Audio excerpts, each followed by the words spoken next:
ये रूम है हमारा। ये रूम हमने अभी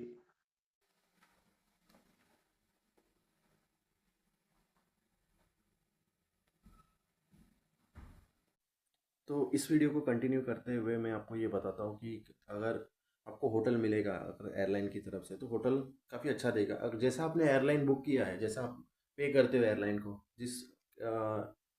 जैसे कि एयरलाइन को भी स्टार रेटिंग में वैल्यू किया जाता है। अगर आपने अच्छी एयरलाइन से बुक किया है आपने अपना फ़्लाइट टिकट, तो आपको एयरलाइन अच्छा होटल बुक करके देगी।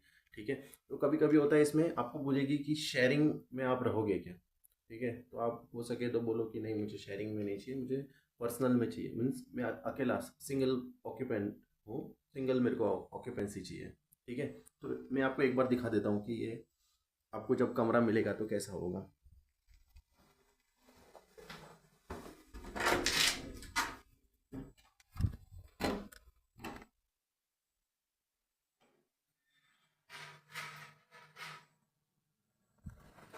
मैं तो इस साइड चला गया था यार, ये साइड पता नहीं।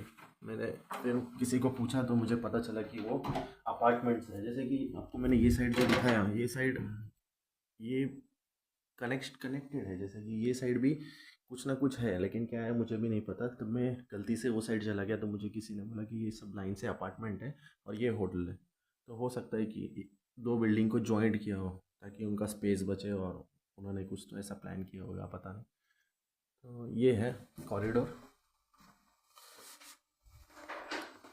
79। ठीक है।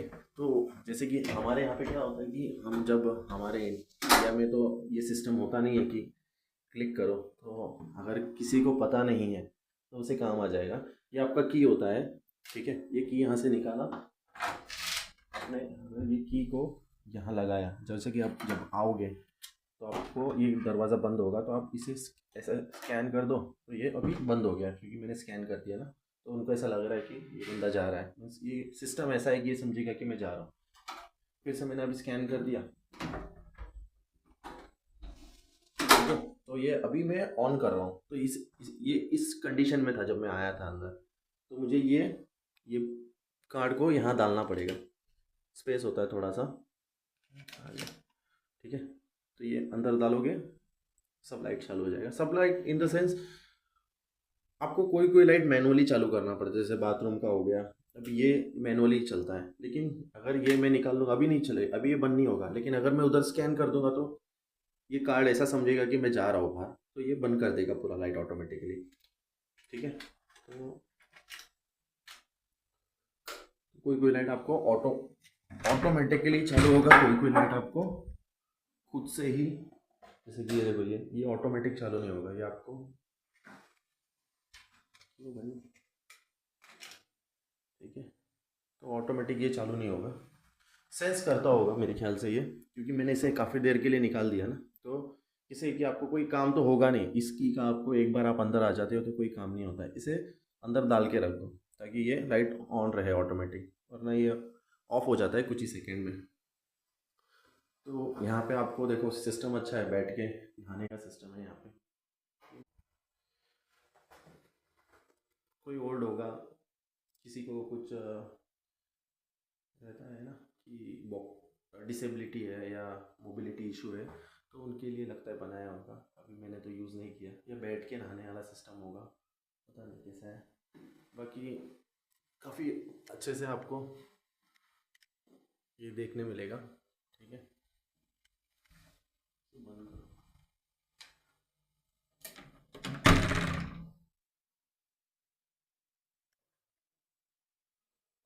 ठीक है, तो बेड है, सब सिमिलर ही होता है। अगर आप यूएस में भी जाओगे तो यूएस में भी आपको सेम स्पेस मिलेगा, सेम बाथरूम, सेम टाइप। जैसे कि यहाँ पे तो अपना इंग्लिश टॉयलेट ही होता है, जैसे अपने यहाँ के जैसे नहीं होता है। तो आपको कहीं पे भी ऐसा नहीं मिलेगा। लेकिन एक चीज़ यहाँ पे अच्छा है, यहाँ पे ना बाथ टब नहीं है। अगर आपने ये देखा, अगर आप यूएस जाओगे तो यूएस में आपको ये जो बैठ के नहाने मिल रहा है ना, ये नहीं मिलेगा आपको वहाँ पे। ये पूरे लेंथ तक में ना बाथ टब बना देंगे। ठीक है, तो ये बाथ टब में आपको लेट के नहाओ या खड़े रह के नहाओ, बहुत दिक्कत होता है। जैसे कि अब मैं तो इंडिया से हूँ तो मुझे कंफर्टेबल नहीं होता है। मैं जब भी जाता हूँ पहली बार अगर होटल में, तो मुझे सर दर्द हो जाता है, क्योंकि वहाँ अंदर खड़े बाथ टब में लेट के नहाने में मज़ा आता होगा, लेकिन अपने को आदत नहीं है ना। वहाँ पे बैठ के नहाओ या तो खड़े रह के नहाओ। अब बैठ के नहाने में भी ऐसा लगता है कि हाँ लेटा है पानी में, तो उससे अच्छा खड़े रह के नहाओ, ख़त्म करो।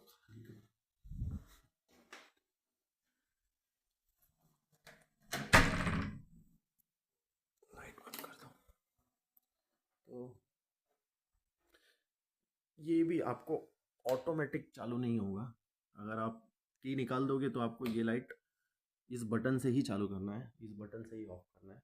बाकी सब छोटे मोटे जो लाइट है वहाँ पे, जो दो लाइट आप देख रहे हो, ये सब ऑटोमेटिक चालू हो जाता है।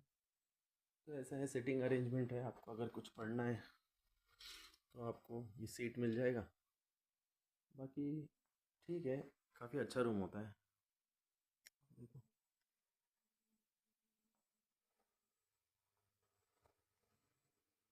अच्छा, ये है ना कनेक्टिंग डोर होता है। जैसे कि आपके पास अगर फैमिली है, तो आपको अगर ये फैमिली के लिए रूम दे रहे हैं, जैसे कि समझो बच्चे हैं आपके पास, आप हस्बैंड वाइफ हो, तो आपको ये ऐसा रूम देंगे जिसमें है ना इसे दरवाज़ा होगा।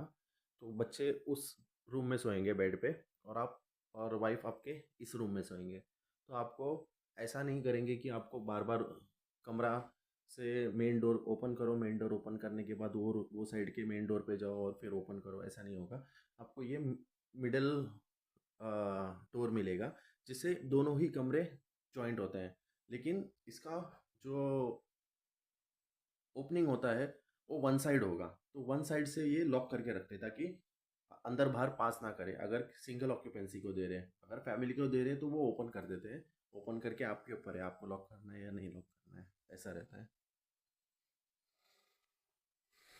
और बाकी बाहर का व्यू तो काफ़ी अच्छा है। मेरे ख्याल से वो जो सामने फर्स्ट फर्स्ट फ्लोर है, लगता है, हाँ। फर्स्ट फ्लोर पे मेरे ख्याल से जिम होगा, क्योंकि यहाँ से दिख रहा नहीं है क्लियरली, लेकिन ऐसा लग रहा है जिम है। बाकी काफ़ी अच्छा है। वो डाइनिंग के लिए बताया है, सुबह 6 बजे ब्रेकफास्ट है, और शाम को 5 से लेके 10 बजे तक डिनर का बुफे लगेगा। तो मेरे ख्याल से वो बुफे का ही टेबल है। अगर आप वहाँ पे देख रहे हो, जूम करके मैं दिखाता हूँ, वो जो टेबल है वो बुफे के लिए लगा है।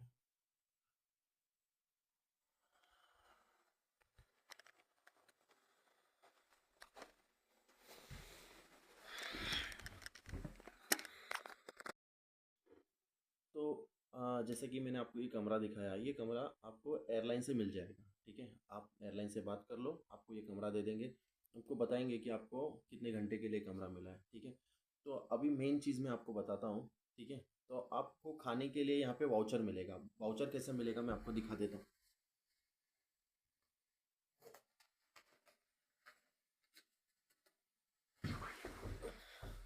ये देखो, ये आपको वो बताएगी, जो भी स्टाफ होगा रिसेप्शन पे, वो आपको समझाएगा कि हाँ भाई ये आपका वाउचर है। ये वाउचर से आप जब बुफ़े के लिए जाओगे, बुफ़े पे एक बंदा होता है काउंटर, जैसा कि रिसेप्शन जैसा जैसे होटल का कैसे रिसेप्शन काउंटर होता है, वैसे बुफ़े के लिए आप जब जाते हो, तो एक छोटा सा टेबल होता है जहाँ पे एक बंदा खड़ा होगा। वो आपको, अगर आप अप्रोचेबल हो तो आपको अप्रोच करेगा, वरना वो इंतज़ार करेगा कि आप उनको अप्रोच करो। ठीक है, यहाँ फ़ॉरेन में जल्दी कोई अप्रोच नहीं करता, ये इंतज़ार करते हैं कि अगर आप अप्रोच करते हो तो ठीक है।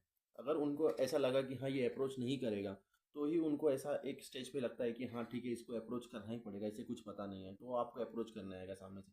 वरना मोस्ट ऑफ ऑल सबको पता होता है कि हाँ ये वाउचर कार्ड है, ये इनको पहले देना है, इनको देंगे तो ये ठीक है, इनको समझ जाएगा कि हाँ आप इस होटल के हो, आपको खाने के लिए पैसे पे नहीं करना है, और आप इस कार्ड पे खाओगे। तो वैसे ही ये ब्रेकफास्ट के लिए दिया था इन्होंने, और ये डिनर के लिए दिया था। तो ये मार्क करके आपको समझाएंगे रिसेप्शन पे कि ये टाइमिंग क्या है, और उस टाइमिंग के बाद अगर आप जाते हो तो आपको ये कार्ड का कोई वैल्यू नहीं हो जाएगा, आपको खाने के लिए नहीं देंगे। कि मोस्टली मैं 3-4 साल से अभी यहाँ पे आता हूँ, तो मुझे सिस्टम पता चल गया है। अगर आप लेट आओगे, ज़रा भी लेट आ गए, तो आपको ये खाना नहीं देंगे। ये आपको सीधा बोल देंगे कि शेफ़ चला गया है, खाना नहीं है, खाना ख़त्म हो गया है। अगर खाना होगा भी तो ये फेंक देते हैं। ये क्या स्टोर नहीं करते हैं, फ्रीज़र व्रीज़र में रखते नहीं है, ये सीधा फेंक देते हैं। जिनका जितना खाना है, खाना खाया, अगर बच गया तो वो फेंक देंगे। ये कल के लिए नहीं चलाएंगे, कुछ भी ऐसी चीज़ नहीं रखते ये जो कल के लिए। इसलिए ये आपको एक ही स्टेटमेंट देते हैं कि शेफ़ चला गया, शेफ़ नहीं है, या तो बुफे बुफे इज़ क्लोज, इतना बोल देंगे और ख़त्म हो जाएगा कहानी। तो इस केस में आपको फिर बाहर से खाना पड़ेगा। अब बाहर से खाने जाओगे, कई बार मेरे साथ ऐसा होता है, जैसे कि सपोज़ मेरा फ़्लाइट अगर लेट आया एयरपोर्ट पे, ठीक है, तो लैंड करते करते 7 बज जाता है। वहाँ से बाहर निकलो, बैगेज क्लेम जाओ, अपना बैग क्लेम कराओ, बैग लो, बैग से लेके बाहर आओ। जब तक आप एयरपोर्ट देखोगे आपको एयरपोर्ट समझ में आएगा, चीज़ें समझ में आएगी, कहाँ चीज़ें क्या मिलती है। जैसे कि आप, इतना बड़ा एयरपोर्ट होता है और आप अगर पहली बार आ रहे हो तो आप मिस्टेक करते हो, जैसे कि आपको पता ही नहीं होता है कि शटल कहाँ आएगा। अब यहाँ पे हर एक होटल, जो भी आपका होटल बुकिंग होता है उसका शटल होता है, ठीक है। अब एयरपोर्ट से आपको फ्री में वो शटल आपको अपने होटल छोड़ देगा। लेकिन यहाँ लंदन में उल्टा एक सिनेरियो है, लंदन में होटल का ही शटल होगा, लेकिन वो होटल का शटल आपको चार्ज करेगा ऑलमोस्ट। इस होटल के लिए जो शटल था वो 3 पाउंड और कुछ सेंट्स था, वो चार्ज कर रहा था, तो ऑलमोस्ट 4 पकड़ लो। इस 4 पाउंड में भी आपको बहुत सारी कॉन्सिक्वेंसेस है। अगर आपके पास डेबिट कार्ड या क्रेडिट कार्ड नहीं है तो आपको वो नहीं, मीन्स आप उसका पेमेंट नहीं कर सकते, तो वो आपके लिए कोई वैल्यूएबल नहीं है। मीन्स मैं क्या समझा रहा हूँ, आप समझे क्या? अगर आपके पास डेबिट कार्ड या क्रेडिट कार्ड नहीं है तो आप वो नहीं पकड़ सकते, आप कैश नहीं दे सकते, वो कैश एक्सेप्ट नहीं करेगा। तो बहुत सारी चीज़ें हैं जो आपको ध्यान रखनी है, तो आप हमेशा इंटरनेशनल कार्ड कैरी कीजिए अगर आप आ रहे हो तो, ठीक है। तो इस वीडियो में तो मैं यही बता रहा था आपको कि होटल कैसा मिलेगा आपका, होटल जब कंपनी ये एयरलाइन देगी, अगर आपका कैंसिल होता है तो होटल का आपको जो भी है ये पे कर देंगे, ये आपका कूपन भी इसी में इंक्लूडेड होगा। अब ये होता है कि आपका ट्रांसपोर्ट इंक्लूड है कि नहीं, ये आपको बात करना है। ये इनके ऊपर, एयरलाइन के ऊपर डिपेंड करता है, एयरलाइन इंक्लूड करता है कि नहीं करता है, ठीक है। तो अभी मैं नेक्स्ट इसमें वीडियो में आपको ट्रांसपोर्टेशन के ऊपर बताऊंगा, ठीक है। कुछ चीज़ में इमिग्रेशन के ऊपर बताऊंगा, जैसे कि आप सपोज़, मैं उसी वीडियो में कंटिन्यू करके आपको बताता हूँ ताकि आपको इमिग्रेशन भी समझे और आप टैक्सी कैसे पकड़ोगे ये भी समझे। क्योंकि इस वक्त मैं जब टैक्सी पकड़ के यहाँ आया हूँ तो मैंने काफ़ी ज़्यादा पैसे पे किया है, और ये मुझे बाद में पता चला जब मैंने ड्राइवर से पूछा। ड्राइवर ने बोला कि आपने काफ़ी महंगा टैक्सी ये बुक किया है, ठीक है। तो मैं नेक्स्ट वीडियो में कंटिन्यू करूँगा, आप नेक्स्ट वीडियो देखिए, आपको समझ में आएगा कि क्या सीन है, ठीक है। Thank you.